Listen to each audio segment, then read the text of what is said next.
Hmm. All right. Well, welcome everyone to Filmmakers in Boardrooms.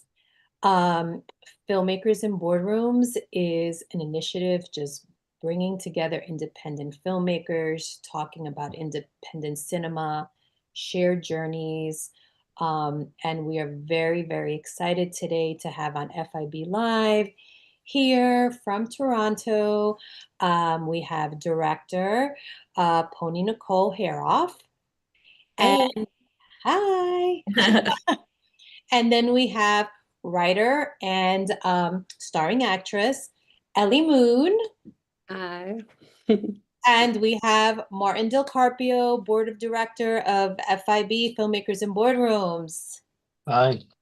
Hi, everyone. All right, so we're going to just jump right in. So I'm going to start with Pony. Like, as a director, how did you know you were ready for, to take that journey into your first feature film? Like, what steps led you to that where you kind of your instinct said, okay, I can handle this, I'm ready to jump in?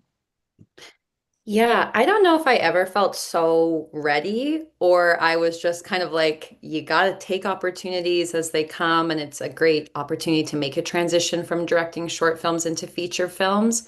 But I mean, I've directed now, I think like 8 or 9 shorts. So then when Ellie came to me about this project and was like, "Oh, do you want to make this your first feature?" First of all, I was so flattered because it's like obviously a huge undertaking for someone to really trust you with something that they wrote and something that they care about and even have an inkling of an idea that you could handle taking on such like a wide breadth of material is really exciting. So I think I kind of did what I like to do, which is think impulsively and say yes. And then I was like, then I will figure out how to do the rest of it later. I'm very much like I will say yes to anything, and then 20 minutes later I'm in my room and I'm like, okay, gotta figure out now how to be able to do a feature-length film. But yeah, it was definitely just kind of an exciting opportunity. I said, why not? So, did you both know each other like prior to this? Had you been like collaborate? Is this your first collaboration, or was there an earlier collaboration that led up to this? So we made a short film together in 2024, three, one of those awesome years. But we had like co-written a short film called Art Baby that then Ellie acted in and then I directed. So we'd worked together in that capacity. But I think we initially met like during COVID via Instagram, which was kind of like a fun, fruitful time, honestly, for at least for me in Toronto, where I like met a lot of cool female filmmakers on Instagram and had these kind of like texting relationships with people, or like we were reading each other's scripts, or I was like watching things people had done before. Like I think the first time Ellie and I ever met in person was when she showed me her previous feature film, Adult Adoption, and she like came over to my house and we watched it.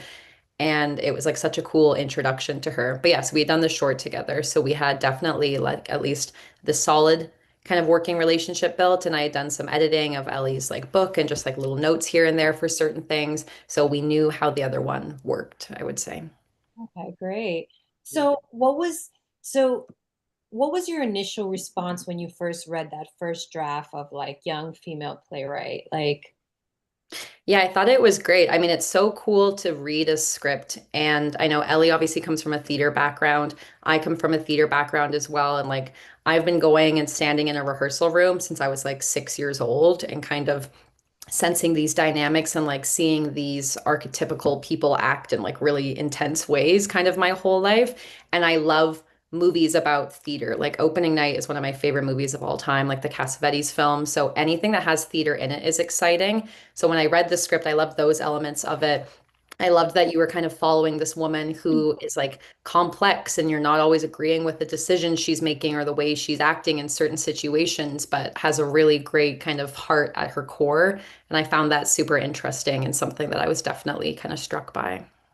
that's so interesting because earlier this week I was watching Rob Marshall speak at like like a private talk, and he's, as you know, all about musical theater and how that translate into film. And it was just so funny because he's so like he resonates right now with me. And now you're saying that you've always been attached to, and it's so embedded in this wonderful feature film that, again, congratulations, by the way, that you won an award.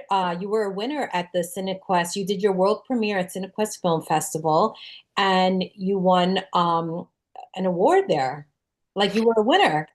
We were a winner. Yay, we won. No Um, surprise. yeah, super fun. It was fun. We like kind of found out when we were like on our way out of the festival, and it was just like a great surprise to be like, oh, I mean, obviously awards are kind of funny because it's like they're always kind of a funky thing, but it's like really validating to have someone be like, we saw your thing and we liked it. And we like see what you guys are doing and we like appreciate the work. So that was really nice. Yeah, you guys are slaying the festivals, doing really, really Thanks. well. Yes. All right. So my next question is towards Ellie. Hmm. So, you know, you write, you're a writer, and you're starring in your work, and it's interesting because like most, can you explain that to me? Like, how do you take something that's so precious to you and then not want to, like, your instincts are not to direct it, but it's more like, so I want to know more that dynamic of like, um, how you feel as a writer, handing your work over to something to someone else, for example, Pony, and how that process is for you. Like, if, Yeah. I mean, I've never directed anything, so it's easy to want someone else to direct it because I don't imagine that I could or that I would be the best person for it. Um, Whereas, I imagined I would be the best person to act in this. Hmm. Um, I get asked a lot whether I want to direct. And the thing is, I've been so lucky, like Pony, actualized this film beyond my wildest dreams. The same goes with my debut feature, which Knox directed. And the most important collaborative relationship as the screenwriter and as the lead actor is with the director. And I would just never want to rob myself of that by also being the director. So it was a no-brainer. I mean, Pony's shorts are so strong. They're so strong in terms of like the performances that she is able to inspire from actors, aesthetically as well, in terms of their rhythm and their storytelling. And I felt like Pony was and is someone who really understands my voice as a writer. Like she said, we've spent time together with my novel, and there's not a lot of people that I've shared that with to date. And her feedback always tells me that she understands what I'm doing, and I feel very seen by her. So it was a really, easy decision to make. And I knew she'd bring so many things to it too that were beyond what I could have imagined, which she did. So yeah. Oh, absolutely. Pony brought a heck of a performance out of you. I mean, that is Pony. I mean, yes, and everything on the screen is like, it's just brilliant. I want to talk to you also about like your writing process. Like, what is that like? I mean, it's kind of a mystery to me. My favorite quote about writing is from, I think it might be from Susan Choi. Either that or she's repeated it. It's either via Susan Choi or it originates with Susan Choi, who is like an amazing American novelist. But it's that like writing is 50% dreaming and 50% fixing a car. And Wait, I hold on one second. I'm so sorry. good. It's Susan Choi. She's there. Susan Choi, oh my God, I love you, Susan Choi. You can read my book when it's out. Sorry. My dog's here. He wanted to join in. I thought it was going to be your dog, but now it's That's mine.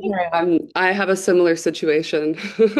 Oh my God. Everyone's dog is slightly off camera right now. I'm also just staring at my dog, being like, "Stay asleep." So we're good. Where's Amy? Yeah. Yeah, so I know the writing process is very hard and it's hard to stay committed to it. So and of course, like your the feature is just so well written and compact. That's So did any, like, was there any inspiration behind it? Like, were there any films or anything that really inspired you from the beginning that you said, you know what, I kind of, this is my source of motivation and I'm going to take a leap from here? I think probably, if I'm being honest, the biggest inspiration was just my own experiences as a young female playwright. Weirdly, I'm like 10 years out of my first play. My first play premiered like about 10 years ago. And I'm actually reading Lena Dunham's book at the moment, and it's reminding me a lot of my experiences as a YFP, particularly in that way where even if the work is really celebrated, when it's like a young woman who's having success, there's always this thing of like, well, why her? Why is like, I like girls, but did Lena Dunham have to be the one to make it? Or like my debut play, like, I like it, but was she really the one to have made it?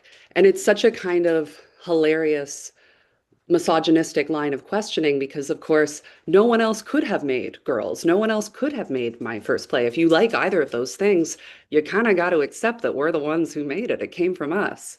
Um, so my first play, for example, I remember like a man who worked on it telling me like, I should fill you in. My first play is like about sexual consent and particularly kind of it was written 10 years ago before this was as much of a topic, but particularly those sort of like ambiguous consent experiences where you leave afterwards and you're like, I don't think that was assault, but I also don't think I consented to that. It was kind of me in my early 20s trying to figure some of those things out. And there's a personal story that I tell in the play, which is about an ambiguous consent experience that I had with someone I was dating. And I remember a man who was working on the play telling me, the reviews are great, the feedback is so good, but people are saying, well, why did she get this opportunity, to write about this subject? Because what happened to her in the play isn't that bad. And I remember being like, well, or no, it was what happened to her wasn't that bad. And I remember being like, well, how do people know what's happened to me in my life? And he was like, well, what's in the play? And that was when I realized that there was this assumption that what I was putting in the play was the worst thing that ever happened to me, Oh, which it wasn't. It was, maybe like 20 or 30 down on the list, but it was relevant to the play. So that's why it was there. But I guess that was the start of my realizing that, like, as a woman writer, you're going to be judged as a writer, but you're also kind of going to be judged as a victim. And, you have to have suffered enough to have written about difficult subjects. And so that was the kind of root of it. And then, since my first play, I've written several other things, and I've also had that experience to varying degrees. Probably actually the most on my second play, which was about domestic violence. But yeah. these are very, very strong themes, which we will touch upon in a little bit. I do want to ask Pony, um, again, Rob Marshall, that's still in my head, and he said, as a director, you want actors to feel safe, protected, and not for them not to feel exposed. I'm curious, Pony, how directing this film with such, deep themes and certain moments that were there. How did you, what was your process in making sure that, your actress was, as she was going into these performances, was in those places of feeling good and feeling protected amongst those deep emotional heavy themes? Yeah, I think it's always a tricky balance because every actor works differently. And I come from an acting background as well. And I think I've learned to do my best directing from acting because you kind of see what you like or don't like from a director. So before we started filming, I had a call with all of the actors and had talked to them. And I was kind of like, this is what is sort of my idea for the role, but what do you think? And is there anything you really don't like? Do you want me to give you very specific notes or do you want notes that are more vague? Because some people really want to kind of work in their own way.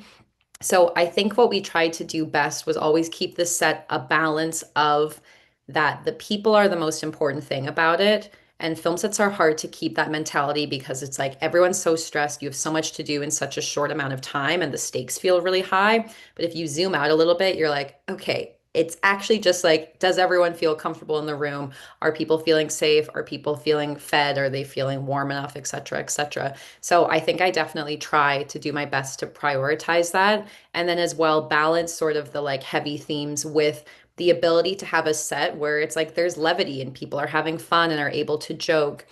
Because I think, particularly with difficult scenes, you want to take the work very seriously and make sure that everyone feels well taken care of. But you also don't want to let performers end up like getting into a really dark spot they can't get out of. And then they have to finish that scene. And we're like, perfect. So now that we're done the scene where you talked about something that bad that happened to you, now we're going to go outside and it's fun. And it's this scene. And it's like that's so emotional whiplash. And it's like kind of irresponsible to treat people like that. Like you wouldn't do that if your friend was crying at a party, then just be like, okay, girl, well, get up, we're taking a shot. That girl's gonna be like, well, I'm actually having an experience over here. So I think just trying to balance the idea of giving the content of the script its due and being able to take it really seriously and give actors time and space to work through performances as they like, but then also able to like give people a leg up and be like, okay, now we have to move on to something else. Let's shake it off. Let's like try to experience this safely together.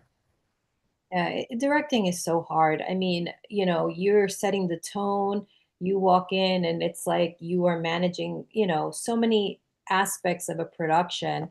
So, what do you do? Like you're taking care of everyone. Like how do you kind of recharge your battery while you're in production? And curious, how many days did you shoot for? This film we shot for 13 days over kind of like two chunks. I feel like it depends. I famously also am like having a chronic illness, so I like feel sick at all times. So a little bit for me, when I'm done directing for the day, I'm kind of like I have to immediately go to sleep and like drink a glass of water, or like I'm not going to be able to kind of keep functioning within that. Um, but I think it depends on the production. Like film sets are funny because your body's kind of existing in like a constant state of anxiety for like 13 hours at a time. And then, I mean, we filmed a lot of the movie at my apartment, and then everyone would leave and it would be 3 in the morning, and I'm like standing in the kitchen and there's like so much stuff everywhere, and I'm looking around and I'm like, this is so crazy. So I think it's just you have to like truly take care of your basic needs and be like, am I fed and watered and having a good sleep? And also, I will say my partner Jake, who's in the film, he plays Ellie's kind of love interest, like her coworker at the bookstore, Good. who's so good, love of my life, shout out. He was there every day on set doing our DIT as well as playing that role. So he's awesome because he's someone that even if I'm like feeling stressed out about something, I can go to him and for 5 minutes be like, I'm gonna throw up. I feel so stressed. I'm anxious. I'm upset about this, blah, blah, blah. And he's kind of like, it's okay, babe. You got this. I'll unload the footage. And then, so to have people around that I care about that are really supportive, I think is also something that's really helpful. He's so funny in the film too. Like when they're in the bookstore talking, and Ellie, I'm sorry, oh my God, the character's name. Oh, Millie, Ms. Oh Millie. yeah, that's okay. Millie Moresy's having a moment, and he's talking about his book, and of course it just got out that it might be deeply personal. He's just kind of like, well, I just let the readers tell me. Well, Yeah. I'm just cracking up. I'm like, so he's got some comedic qualities about him without him even trying to be funny. Oh No, yeah. he's He's great. I incredible. mean, Ellie wrote the part and came to me before I was ever attached and was like, "Oh, I wrote this part for Jake. Like, can Jake be in the movie?" So Jake was in there before I was. But it's such good writing in those scenes because, and I feel like this is a shared experience for all young women in Toronto, but it's like you go on dates with guys and it's like that's what they are like. Like I feel like my early 20s was me just like sitting in bars with men saying the craziest things to me so seriously. And I'm like, yeah, okay, okay. And in real life, Jake is very much not like that. He's very like shy and sweet and thoughtful, and he's like so smart. So to watch him kind of do the douchiest version of himself is awesome. It's like I Oh, love it. it's Yeah. great. It's great. So let me see. Can I just jump in for 1 second? I have a Oh, question for both jump of in them. as much as you want, Thank Martin. you. So I have a question for Pony and Ellie. Ellie being the writer and Pony being the film director. I know Pony mentioned John Cassavetes, who I'm a big fan of, and I remember like his process of working with the actors. Basically, there's always a script, and then what he would do on the day of the shoot, he would toss that out, pretty much tell them, you know your part, you know your lines. There's a level or a sense of improv per se from the actors. For Pony, I mean, how was your approach to that? How much of John Cassavetes' filmmaking process influenced you in that sense? Did you allow the actors? I know you already kind of mentioned that, but I'm saying like how much freedom did you allow them to expand on their characters, or did you have them follow line by line from the script? And Ellie, how did you feel about that as a writer? Did you feel like comfortable allowing them to have that kind of freedom if Pony allowed it? Oh Yeah, yeah. I think what we tended to do was to shoot what was written and like get some great takes of the script and of the writing, which yeah, I mean, and it's like obviously Cassavetes is like such an auteur and is working in a way where like I'm kind of like if I could even be like 1% of what that man's doing, like rock on, I would be so happy. But I think definitely we got good takes of what was on the page, and then sometimes we would move to more of an improv. And I mean, it depends on the scene and on the character, I guess, because there's definitely like more humorous characters in the script, like someone like Jake's character of Devin. Like I was kind of we were like filming those bookstore things and Jake and I were like coming up with lines on the fly where I'm like, oh, say that your girlfriend did girl Hamlet, or I'm like, suggest a celebrity who's going to be in the play. And someone like Rodrigo is the name of the actor who plays like the director's assistant. Dorian, he's like an excellent working comedian in Toronto. So he's someone who he would kind of do like two takes, and then I would just be like, you can go say whatever you want now. Because like his character really kind of allowed for more of that expansion. And I mean, I guess it's tricky because it comes down to time. Because I mean, my dream would be that we have so much time and money that we could like get amazing coverage of what's in the script and then spend another 2 hours doing just improv stuff. So maybe in the future it would be something. But also, I think when the script is good, you're kind of like, okay, like let's get what's on the page because it's good. And I'm thinking like the character, Ellie's character in the film, her girlfriend that lives with her, it feels like she had maybe a lot of opportunities to improv because her character was so loose, in the sense that she was just kind of like all over the place and she was the best friend, but she was also kind of like the nemesis, but she had a lot of range to play around with emotions. So it feels like she would probably be the character that probably had a little more freedom too. I think she has some improv in it, but I have to say, I think a lot of what you're seeing of Knox is just she's taking great writing and then is such a good actor. It feels like she's making it up because, and that's kind of just like the energy of Knox as she walks into a room. You're just like, where did this person come from? She like has Nicorette gum and like this giant blonde hair and is being like, "What's up, bitch?" But I think a lot of that was in the script, and Ellie and her have collaborated so closely before. I feel like Ellie, and maybe you can speak to this, but you were able to write something that was so succinct within her voice. Yeah, yeah. I mean, it was written for Knox from day one. I mean, that's why the character has such a similar name. I actually asked Knox, I was like, "Do you want me to change that?" And she was like, "No, I love it." So yeah, Rox was always written for Knox. And yeah, I think like I love that duality that both Knox has and Rox has, where it's like they're these outrageous people, but they have a very like strong moral center at the same time. And so, not to give anything away about the movie, but Rox feels really strongly about what she thinks that Millie might have done or what she suspects that Millie's done. And I really liked that coming from someone who, when you first meet them, you think like they're so loose, like they don't care. They're just this sort of like totally outrageous person and anything goes. But actually, they have a very strong moral code. And that's, yeah, a duality that I was really playing on. And I think the actor who played the uncle did an amazing job. I mean, for such a complex character. I mean, as I was watching the film, I was just like, wow, he is nailing every nuance on this character. It's just amazing for such a really complicated character to play. So congrats to him. So for that. Yeah. Jonas Chernick, he's also an executive producer, and the part was also written for him. So yeah, yeah, he really nailed it. Totally. Shout out to you, right? The writing is the hardest part, and this is a theme that we're always touching upon in filmmakers and boardrooms. And as we do these FIB live conversations, people are constantly bringing up writing, and writing is always kind of like in the shadows a little bit. It doesn't get kind of like the attention that, other aspects of filmmaking get. But writing is so hard. And again, the writing was just so beautifully compact and so well done. I mean, you could just tell like all the emotional beats were there, the pacing was there. it was really good. I personally loved the whole theater components, like the opening of the film with the dancing. I was like, Was oh my Pony's suggestion, actually. That wasn't in the script originally. Pony brought that to me.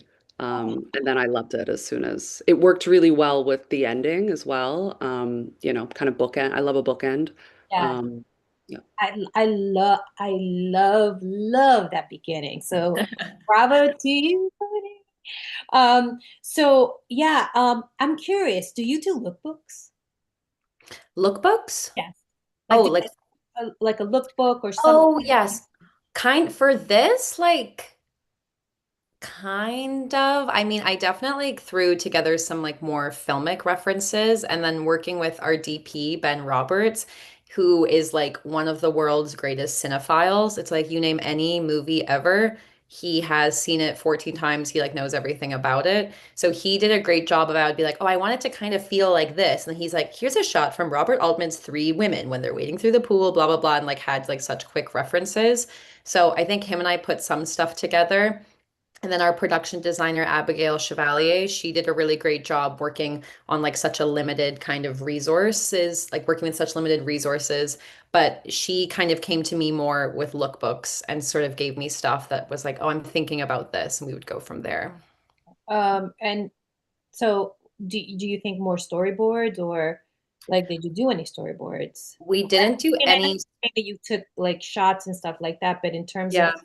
more of a traditional storyboard, was that in play, or these went hand in hand? Yeah, no storyboards. I've actually never storyboarded something, which is kind of so crazy. I feel like for some people it's a really great tool, but rather what Ben and I did is we kind of went through and like shot listed it so intensely. Um, and just in a way where I wanted to be on the day when there's so many other factors going on and like then everything is kind of falling apart. You can at least be like, I know if I get these four shots, we have a scene. This is the skeleton. Everything else is like meat and potatoes to fill it with or whatever. So we did a real like we shortlisted for like 3 weeks. Him and I would sit for like hours every day and just be like, this is exactly what we want. We want to get traditional coverage, but we also want to have some of these shots that are kind of like more nuanced or a little bit more artistic or whatever. And then on the day as things came up, we'd be like, oh, what if we try it like this? This is a great idea. Because kind of I feel like the thing I'm always learning with directing is that your idea is like never the best idea in the room. And filmmaking is so unique in that because you're standing with 15 other people, and chances are one of those 15 other people is seeing it through your perspective, but then able to elevate it. So we definitely added and changed stuff like with the dance and everything at the beginning. They just did that dance like a million times. And I was kind of like, okay, Ben, on this one, be close. This one, be far. Like, let's just really hose it down because you never know what's going to work in dance coverage. And then it came together really nicely. Who choreographed that? I mean, it was just so nicely done. Did you have a like a choreographer or? Yeah, so I work with a company here in Toronto called Rock Bottom Movement. That's like a dance theater company.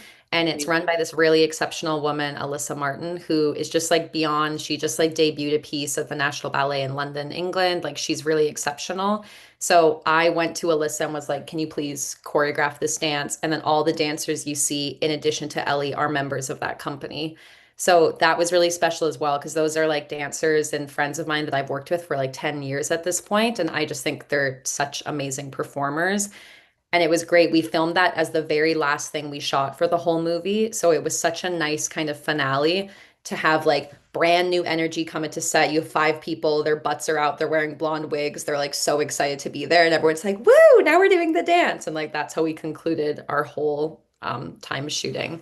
But yeah, the choreography is exceptional. She's like very esteemed in the dance community, and it's well deserved She's for sure. unbelievable. And I have to say, like, I'm not a dancer, and I was very nervous about doing that. And she's so good at communicating to non-dancers too. Like, I Mhm. was just blown away by that. So good at giving me tricks to kind of remember the sequencing and, just a beautiful group of people. They were so kind to me, and I was so nervous to dance with them. I know it was stunning. I mean, it really hooked you into the film. You're like, what world am I entering, right? And Ellie did great though. I mean, if you wouldn't have told me you weren't a dancer, I wouldn't have believed. I thought you were a dancer when I saw the clip. Woo! Yeah, It's, it's it's great. all credit to Alyssa Martin, truly. Yeah. Wow.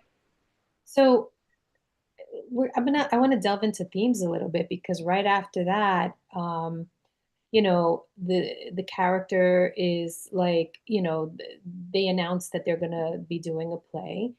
And I think the biggest thing, the biggest like theme that kind of hit me from that first scene was like how her age was mentioned. And this you touch upon it. And so I want to talk about like, you know, how that feels because you kind of like when your character like went to speak and she was like, well, why don't we ask him his age? I want to hear more about that because that's so huge for women in this industry, like age. It's almost like we're always running against time. So from your perspective, both of you, like what do you think of what how do you feel your insights about like ageism and women in Hollywood and women in the arts? Yeah, there's definitely such a short window where you're not so young that you're going to be infantilized as a woman. Like, I think 26 for a man, it would probably be less of a big deal, but they make a big deal about it in large part because, we infantilize women. And there's such a short, yeah, window between when a woman is old enough for us to trust her and we stop infantilizing her to when like, okay, now she's too old. I'm definitely aware of that and interested in that. Yeah, I hope it's changing, etc. But It feels like it's changing and it happens from one day to the next. It's like one day you're like, oh, you're young. And then the next day you're like old. There's not even like a transitional period. It's like you're either young or old. It's crazy. yeah, yeah. It's really strange in Hollywood and I guess in many industries in general because people are obviously kind of obsessed with the idea of like a prodigy or like a wonder kid, so to speak. And they're really like, can you believe it? Like they're 19 and they're directing this movie and they're so exceptional and they're so this. But it's hard because then it kind of takes away the idea of like, okay, well, it takes people a long time to learn. And like, if I directed this movie when I was 19 years old, like it would probably be really bad. Like, you have to have time and experience and work and understand how you want to work with other people and whatnot to be able to end up creating a product that's something that you're really proud of. But it is interesting within the film because I think people love to be like, you're so young, but then treat her with so much like they want to hold her so accountable for something that like really has nothing to do with her. So they're being like, well, you're too young to understand what you're talking about, but we don't like what you're talking about. And it's really like a double-edged sword for Millie. Yeah, definitely. Um, so let me just see. Yeah, and about like boundary violations and sexual assault and those type of themes, like they were really heavy. Like and I just kind of wanted to like, I don't know, I guess talk about them more. Like for me, the the first half of the film, I was kind of like, man, I feel so bad for her. This is not true. This didn't happen to her. And I'm following this character because I'm rooting for her and I'm emotionally invested in her. And I'm like, this is not true. It's like it's so unfair what's happening. But then when it flips and it's like we're entering another like level, and then you start realizing, is this or is this not, like is this true or false?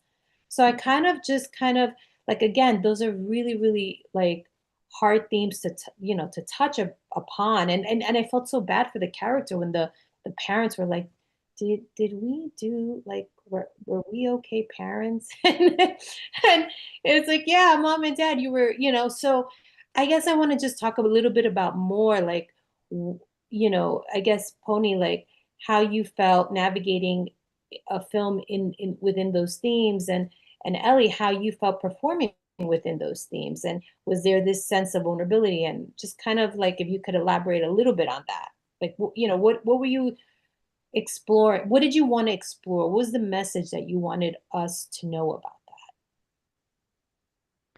I think within it is the kind of that balancing act where it's also interesting to talk about themes of like abuse or sexual assault because it's a hyper unique experience for every person. And I think something that we see kind of societally is that people want to sort of have like Ellie's experience with the play that she wrote. People want to be like, is the thing that happened to you so bad that you can talk about the thing?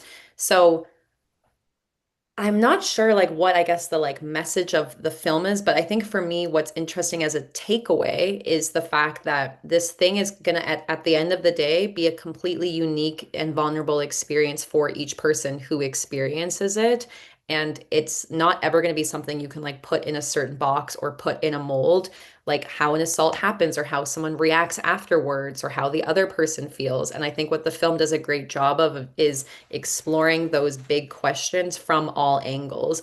We even see, like in the uncle character, him go from really being like, I'm totally innocent, nothing went weird here, and then have a realization where he's like, oh, the thing I did when you're 16, I didn't think I was assaulting you, but a 16-year-old can't consent. So I think it does a good job of offering a complex picture, and perhaps the takeaway being that you can't define things with singularity when there's such individual experiences. Oh, that's so great. Yeah, that Yeah. resonates. I think a story that I thought a lot about, there's a few sort of things in the media that I thought a lot about while I was writing this. One of them, you're probably not familiar because I feel like most people aren't, but there's a really interesting story about a woman called Mackenzie Fierston who got this major scholarship for someone, it was specifically for someone that had aged out of foster care. And she received it. I forget what it's called, but it's, in the States and it's tons of money because it's so expensive, to go to school in the States. And it later came out that she had been in foster care in a very kind of vitriolic Daily Mail way. There was this huge kind of news burst of like, okay, yeah, she'd been in foster care, but it was only for a couple months. And it was because she made up allegations against her mom. And her mom is actually this really rich doctor. So, this like evil, middle class white woman was taking resources, that were meant for other people. And she stole this money. And I remember when the first wave of that story came out being like, I think there's probably more to this story. We're so quick to, the hatred we have, like the whole Amber Heard thing, like the hatred that we have for women that we decide are alleging this when they shouldn't be. That's not my opinion of Amber Heard, but the wider public view a few years ago, it's so extreme. And, I had lived enough and had enough experience at that point that I was like, I bet there's another side of this Mackenzie Fierston thing. And there was indeed this amazing article in the New Yorker by Rachel Aviv a few years later that like completely vindicated her. It's an incredible read. Rachel Aviv is an incredible journalist and writer. Um, and it's just interesting how thin that line is between like they're a horrible person because they're alleging something that didn't happen and oh wait, actually maybe something did happen. Like it's this teeny tiny like um dental floss line in the sand. So I was really yeah, I was really interested in that and in building something where for a while you could think like Millie has it all and she's throwing her family under the bus because she wants, Canadian theater fame, but then something turns and it's just a little turn. Because, these things that happen, they are often presented in movies as very black and white. But of course, our experiences with assault and abuse are much more confusing than that. And it takes time to understand them.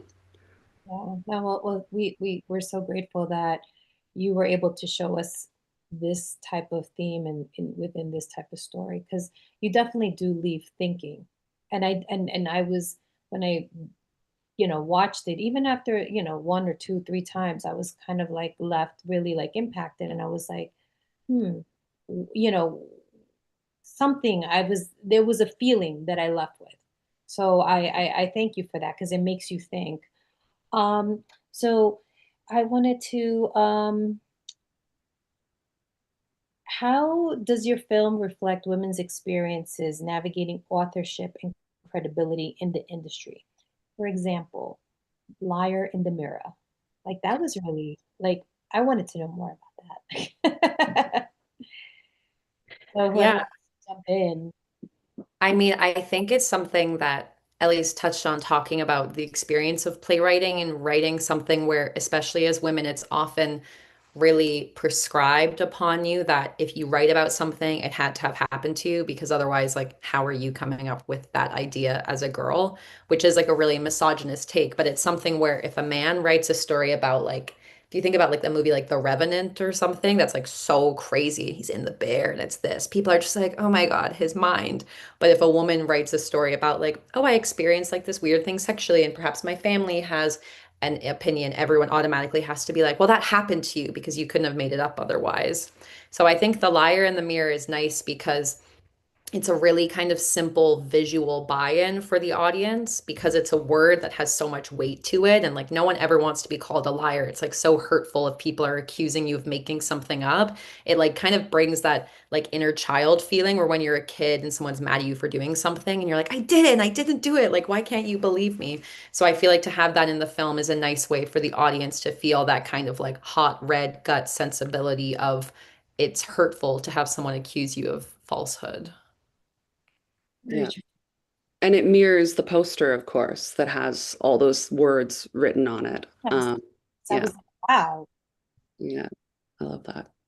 Was Um, was the liar in the mirror though like a surreal moment element to the story? Because it was really interesting how that was never really, I guess, I mean, from my perspective, fully explained, but it was really well done in the sense that it was like you guys kind of left it hanging, but it worked so effectively. So I looked at it as kind of like Black Swan, for example, kind of that effect where it's just like, is it in her mind? Did she write it? Did she not write it? Who else could have read? Maybe the best friend maybe wrote it for her just to mess with her. Is like the surreal element in the film or in the story. Yeah, I mean, you're asking all the right questions. That's exactly right. I have my own theory, but I wouldn't want to. My theory is not any more valid than anyone else's theory. Because, yeah, there's a great deal of ambiguity there. It is the first one, maybe surreal, but then we see her tell her friend, and so then her friend messes with her by writing the second one. Yeah, those are all interesting questions that we wanted to not answer. Yeah, it was quite effective. I mean, you guys let me thinking afterwards. I'm like, that was so like intense. Like just what Pony said. It's like such a big one word, but it just has so much weight to it. hmm hmm Totally. so somebody mentioned the poster. Yeah. Wow. So the poster was my first interaction with your film. And I was immediately, I remember I reached out to Martin and I'm like, I need to find out who the director is, like what this is about. The it's so, I mean, it's smart telling, like, tell me about this. How did this poster come to life? Who thought of it? Who created it? I mean, your poster is the best. I love it. Oh, that's so nice. Yeah, it's a painting by my friend Gabby Coates, who's like an artist based in Calgary, where I'm from.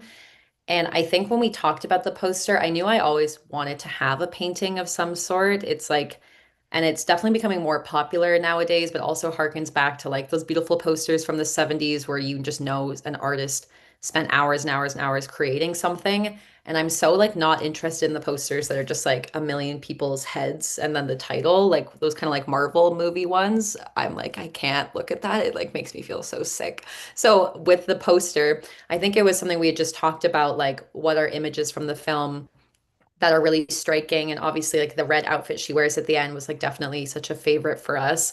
And then I think I was always interested in the idea of having sort of like the mouth smear, incorporating the red lipstick, kind of showing almost in this like scarlet letter sense that like she's been marked. But I also like the idea with the poster that it looks like it could have been vandalized, like someone did something to an original beautiful painting of her. So when I approached Gabby, I was like, "Can you paint this?" And she usually paints in more like kind of like weirdo abstract stuff. So she was nervous to do it, but then did such a great job. It's such a beautiful painting. And then it's really cool to me to have this physical artifact. I mean, it's still in Calgary because my parents are having difficulty shipping it. They're always like, "How do we ship the poster?" But I'm hopefully going to get the poster to Toronto soon. But yeah, it's like a beautiful, massive oil painting. Oh, wow. That's amazing.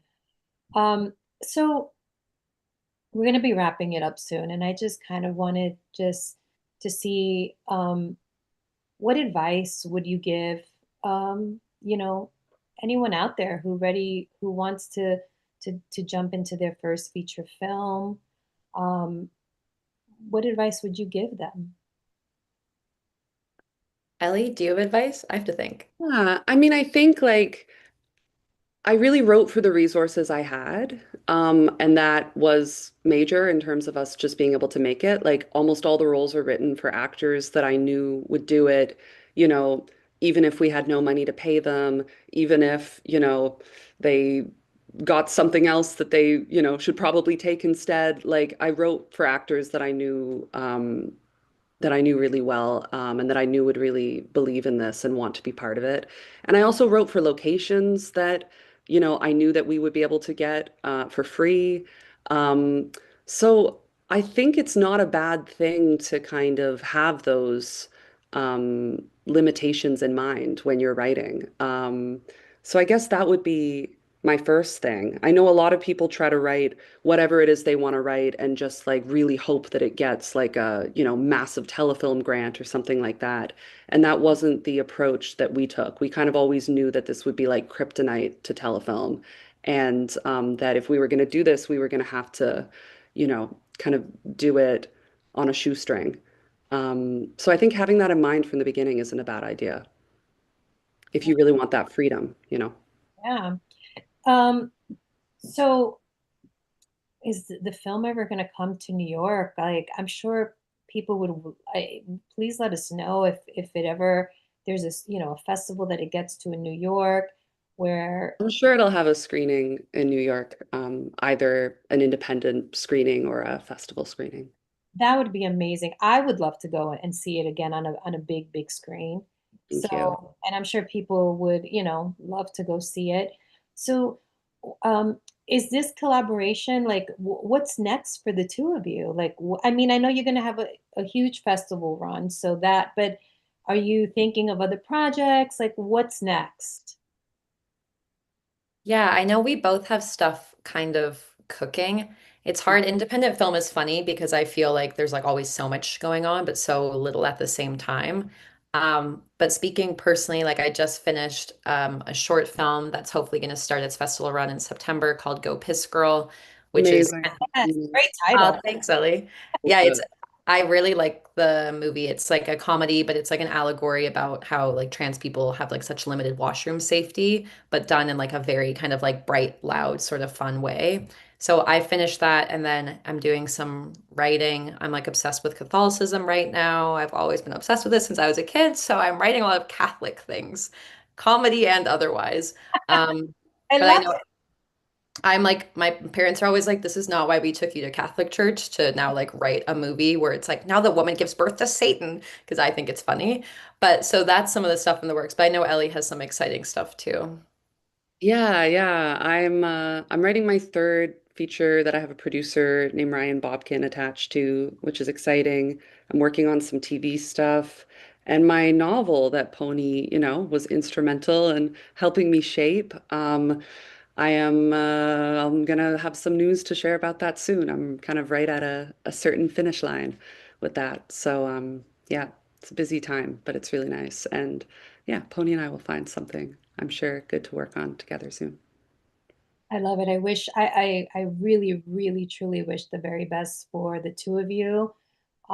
It I know great things are gonna continue moving forward.